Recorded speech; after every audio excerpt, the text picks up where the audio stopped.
ঝাড়খণ্ডের দেওঘরে আসলে আরও একটি সুন্দর পাহাড় অবশ্যই ঘুরে আসবেন, সেটি হলো তপোবন। এখানে ভোলা মহেশ্বরের মন্দির এবং সকল ঋষিমুনিরা এখানে তপস্যার জন্য আসতেন, সেখান থেকে এখানকার নাম হয় তপোবন। এখানে আসলে আপনি একটি ফাটা শিলা দেখতে পাবেন, সেখানে হনুমানজির মন্দিরও পাবেন।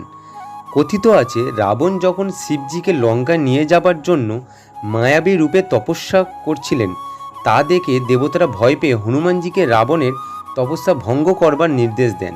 তখন হনুমানজি গদা দিয়ে এই পাহাড়ে আঘাত করেন, ফলে এই পাহাড় শিলাটি দুই ভাগে ভাগ হয় এবং রাবণ ভয় পেয়ে এবং হেরে গিয়ে লঙ্কায় চলে যান। আপনারা যদি এই তপোবনে যান, এই ফাটা শিলাটি আপনি অবশ্যই দর্শন পাবেন।